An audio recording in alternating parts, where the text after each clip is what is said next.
A very good evening. It is exactly 9 p.m. East African time. The day is April the 27th, 2023. I am Nelima, ready to bring you the broadcast tonight. And on the sign language interpretation is Angel Lois. Do stay with us as we bring you up to spirit stories that are trending, causing conversations across our 47 counties. But before we get into it, here are our top stories.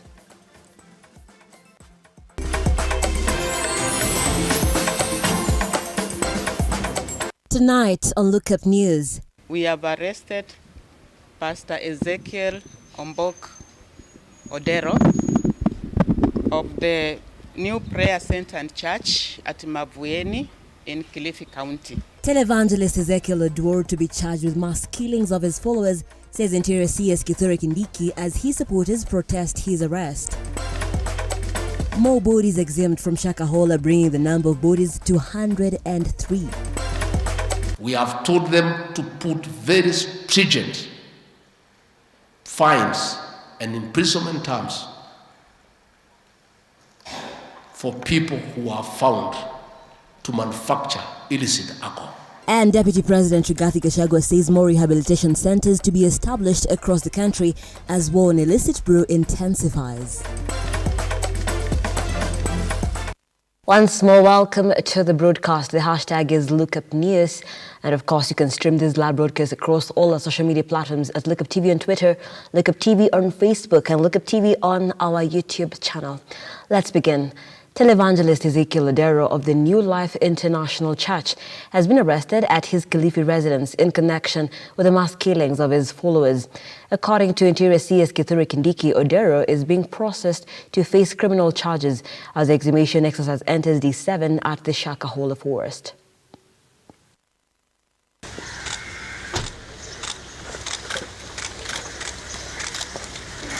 Early morning, Pastor Ezekiel Odero, dressed in his usual white attire and a Bible at hand, escorted by police officers, made his way to the Directorate of Criminal Investigation main offices in Mombasa County. We have arrested Pastor Ezekiel Ombok Odero of the New Prayer Center and Church at Mavueni in Kilifi County on allegations of the deaths that have been occurring at his premises and reported in various mosques or institutions. We've also taken action and closed down the prayer center going forward. So we are urging and giving information to the public that that prayer center has been closed down, and whoever was in there has been cleared out. Odero surrendered himself to the officers days after Interior Cabinet Secretary Kithure Kindiki tipped of an investigation into his church after the controversial deaths of followers of Pastor Paul Mackenzie. Through his Twitter handle, Kindiki noted that the Kilifi-based televangelist is being accused of abetting suicide and will face criminal charges. Odero grabbed the headlines when thousands of his supporters thronged and filled Kasarani Stadium in Nairobi when he held a prayer and healing service. Ezekiel, who also commands a huge following in the coastal county of Kilifi, with his Mavueni-based church hosting thousands of believers for prayers, also has a TV channel that televises his sermons on daily basis. God bless you so much. The preacher will know his fate tomorrow, when he will be taken to court and will face charges, among others, abetting suicide.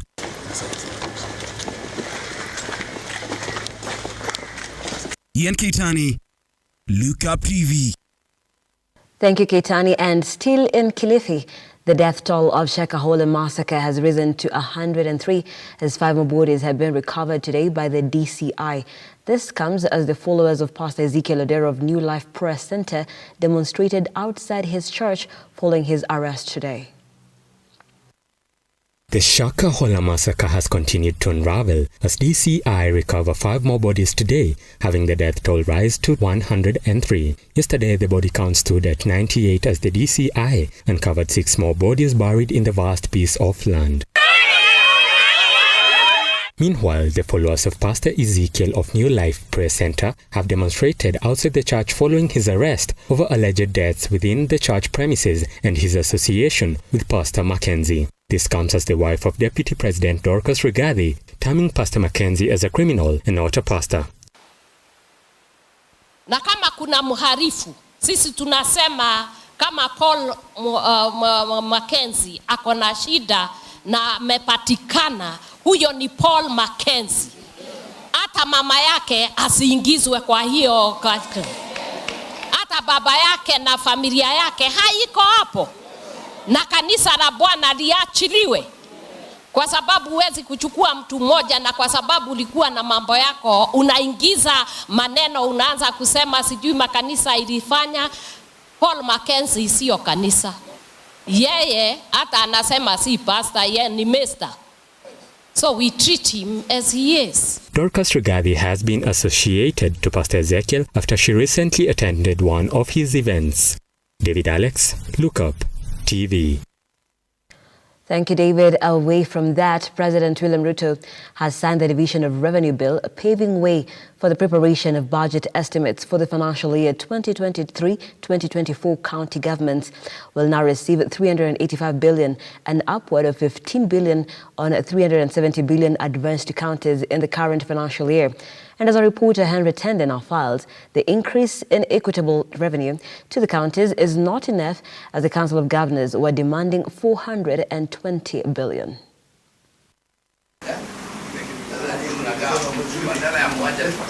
With just 3 months to the tabling of the budget estimates for the financial year 2023-2024 in the National Assembly, county governments already know how much they will receive from the Treasury to run their business at county level.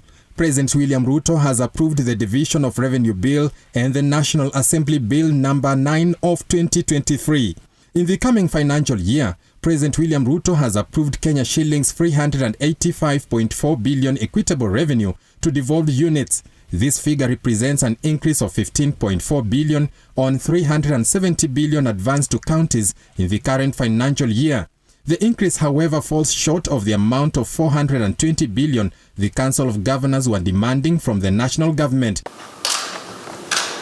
The signing of the Division of Revenue Bill comes just days after Council of Governors issued a 14-day strike notice to the Treasury, threatening, among other things, to shut services at county level if funds meant for devolved units for the months of February, March and April are not disbursed. As of 24th April 2023, the National Treasury has not disbursed a total of 94.35 billion. The arrears are as follows: 31.45 billion owed to 47 counties for February 2023 allocation, Kenya shillings 29.6 billion owed to 47 counties for March 2023 allocation, and 33.3 billion owed to 47 counties for the April allocation. The 4 months delay is unprecedented in the history of devolution. Treasury CS Njuguna Ndungu has since responded, assuring counties that funds for the months of February will be released this week, while that for the months of March and April will be disbursed in May. The national government is experiencing a shrink in revenue attributed to the burden of the country's debt. This has occasioned unprecedented delay in salaries of civil servants. Henry Tende, Lookup TV. Thank you, Henry Tande, for the details. Now, oil marketing companies have lauded the government move to lift oil subsidies, appearing before the National Assembly, the Departmental Committee on Energy. Representatives of oil marketing companies told MPs that the move by the government has positively impacted their businesses, stating that the move would also lower the cost of fuel in the country. Shadrach Karia now reports.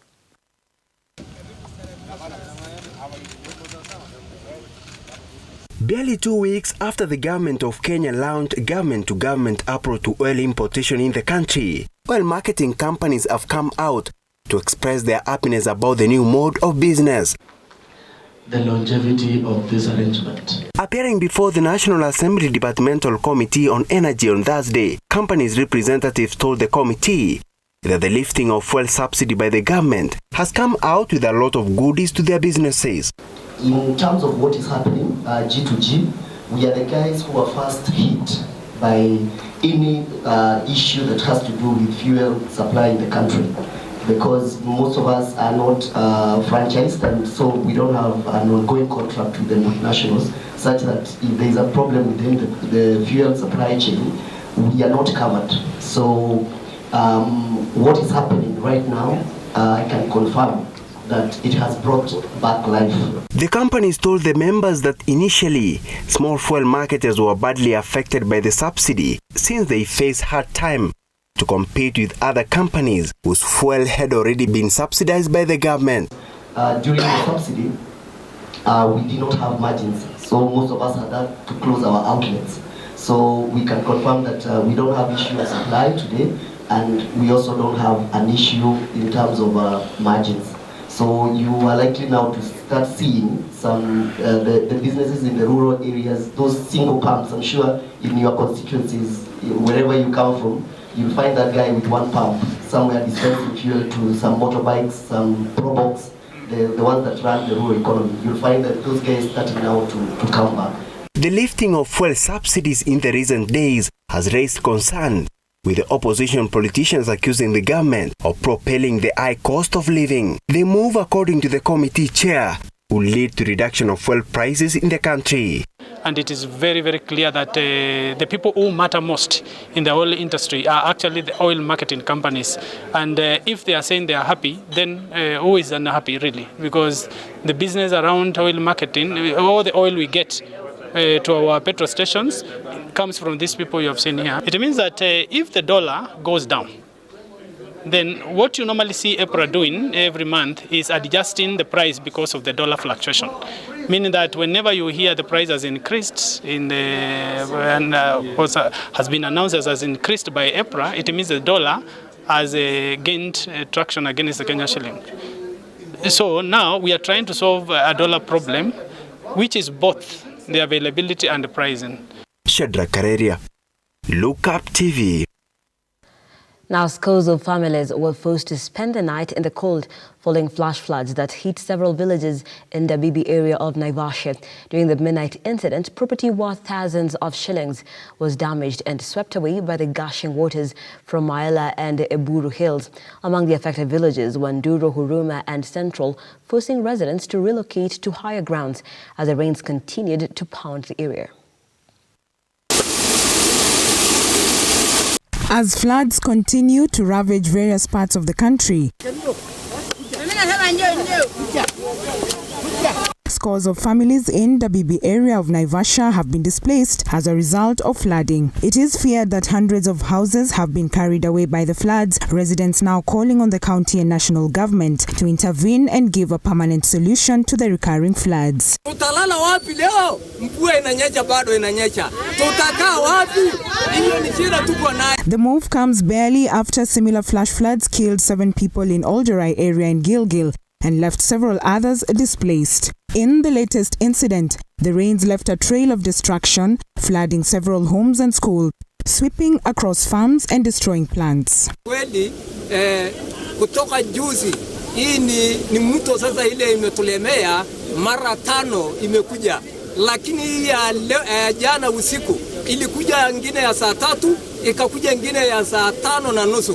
Hii sasa ikakuwa too much. Nyalenda and its environs in Kisumu County is another area mostly affected by floods. Kazi ya kutoa vitu kwa ndani ya nyumba, angalia mnawezaona. Sasa tunashangaa saa ngapi tutafute unga, saa ngapi tushughulikie na hizo stori za kutoa viti kwa nyumba. Ya kwa nyumba vitu imechukuliwa, kuku zangu zimeenda. Sasa sijui nitaanzia wapi. Nasema tu serikali kuja utusaidie. However, many residents have been forced to seek refuge in other areas due to the ongoing heavy rains. Audrey Cherotich, Lookup TV. And we are now taking a very short break here on the program, but there's so much more on the other side, including a lot of sporting action. Don't go too far.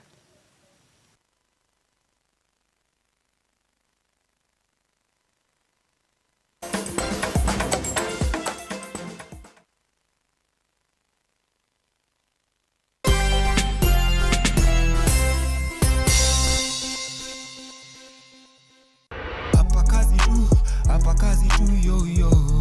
Karibu sana mpenzi mtazamaji. Leo ninakualika kwenye mkahawa wa Epitome Zinc, Savo Road lililoko jijini Nairobi. Ukiingia ndani utahudumia kwa haraka na chakula yetu ni moto. Chakula yetu, service yetu iko very excellent. Tumebebea. Hapa kazi tu yo yo. Yeah, hapa kazi. Mpenzi mtazamaji, na hakika kwamba wewe umekula kwa macho. Hapa kazi. Na hii ni hapa kazi tu.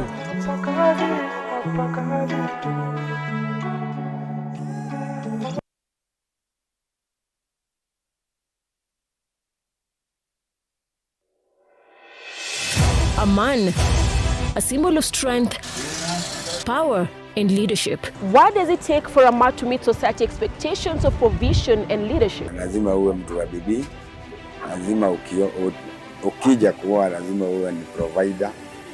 Wewe ndio unatoa kila kitu. In our weekly episode of Born a Man. Kusurvive kwa shule ilikuwa ni noma.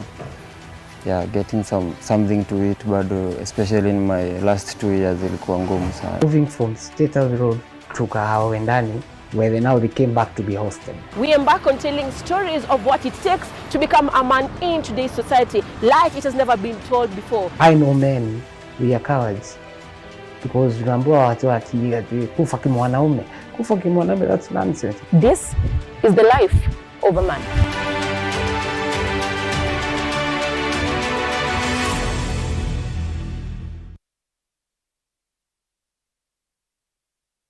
Are you looking for a renowned institution of academic and professional excellence to kickstart your career? Then join KIPS Technical College, a top NEC, CASNEP, NITA, HRMPEB and KISIM examination center in Kenya, fully accredited by TVET Authority. We offer high-quality hands-on training in engineering, hospitality, tourism, journalism, ICT, business, accounting, hairdressing and beauty, health sciences, community development and foreign languages, and have placed over 26,000 graduates in employment since 1994. Admissions for April intake is ongoing. Call 0720-813-113 or visit any of our 6 campuses located within Nairobi. KIPS Technical College, your sure path to success.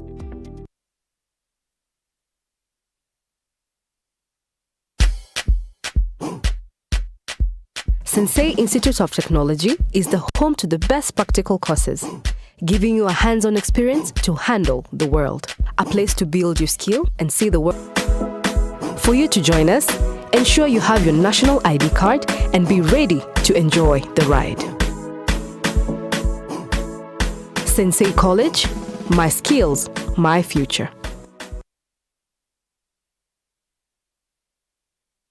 Why Malindi? Any idea why the A-list celebrities, politicians choose Malindi as a destination? Is it the sandy, spotless white beaches, the rhythmic, relaxing oceanic waves, or is it the great potential investment opportunity that Malindi has to offer? Dark Balance, we are here with a variety of projects from as low as 99,000 shillings. You get an eighth of an acre with ready title deeds. Book your plot today with only 35,000 shillings and get a free return air ticket. Be the next investor in Malindi with Dark Balance. Call us now on 0740 888 111 or 0740 888 222.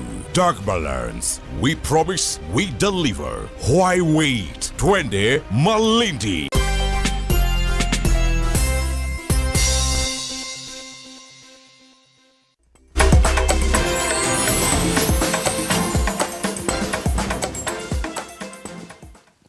Welcome back. Thank you so much for staying with Lookup TV. Nancy Nelima here and Angel Lois on the sound language interpretation. Let's continue. Deputy President Rigathi Gachagua now says the government is considering building rehab centers in all counties in the war against alcoholism and drugs. The DP said the government has also planned a consultative meeting with the counties to deliberate on laws that need to be formulated to fight the menace. Deputy President Rigathi Gachagua now mills at building rehabilitation centers in the counties to help manage alcohol menace. The excuse that some counties do not have laws to regulate the fight against illicit brews is not acceptable. It's not acceptable. If any prosecutor is using that as an excuse, that is wrong as far as I'm concerned, unless I'm guided differently. That law has never been repealed. The DP was speaking at the Kenya School of Government in a forum that brought together different stakeholders to establish a clear roadmap on a policy framework in the fight against illicit brew and drug abuse, as well as areas of mutual collaboration between the devolved units. In full knowledge of the independence of the ODPP and the judiciary, the Deputy President called for a multi-sectoral approach in taming the menace. I want us to look for a solution. A multi-agency approach on how to eradicate this problem, and cooperation between the investigators, the ones who arrest people, the ones who do prosecution. The latest report by NACADA shows that the number of cases of alcohol-related disorders stands at 3,199,119, while the abuse of any one substance has resulted in 4,733,152 cases of disorders.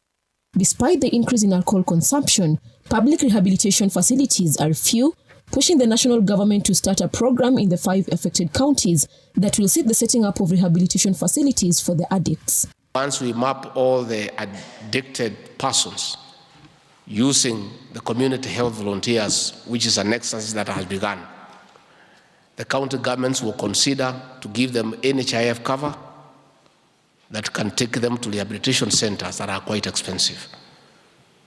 An ordinary rehabilitation center is between 50 to 120,000 per month, and you require a minimum of 3 months. It's a very expensive affair.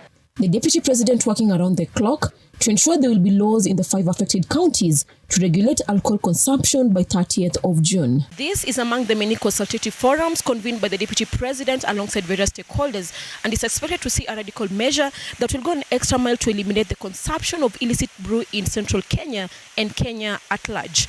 Cecilia Lubanga, Lookup TV, at the Kenya School of Government, Nairobi.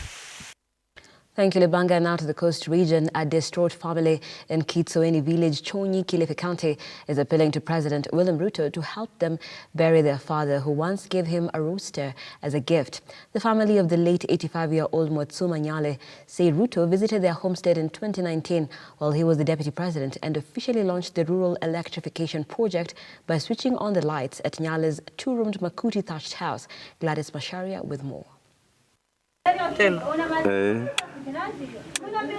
Stella Mbodza Mwatsuma, the late Mwatsuma Nyale's last born, has fond memories of when President William Ruto, then deputy president, when he visited the family, memories they hold so dear through framed photos. Ruto alikuja hapa mwaka wa 2019, alikuja hapa kwa mradi wa stima kutuakishia moto kwa mara ya kwanza, na mzee wangu ambaye alikuwa ni baba yangu, yeye ndiye alikuwa mzee wa kwanza kuwakisha stima pamoja na Rais Ruto ambaye alikuwa deputy president wakati huo.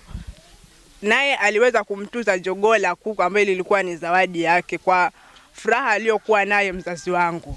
The 19-year-old girl from a humble background said that it was painful to bury her father without informing the president. The deceased son, Nyale Makiti, overwhelmed with emotions, called for assistance from the head of state. Sote tunasikitika kumpoteza mzee, maana mzee ndo alikuwa nguzo yetu.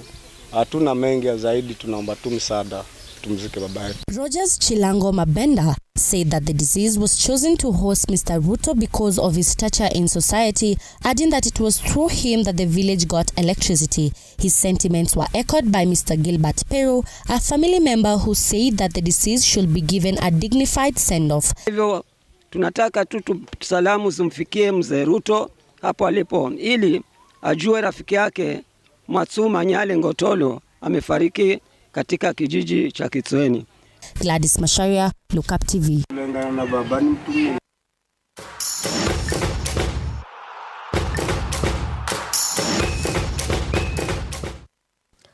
Time now to get sporty. The excitement in the Kenyan football scene is set to continue this weekend as the Mozart Bet Cup quarterfinals take center stage. Reigning FKF champions will be hopeful to continue with their win in FKF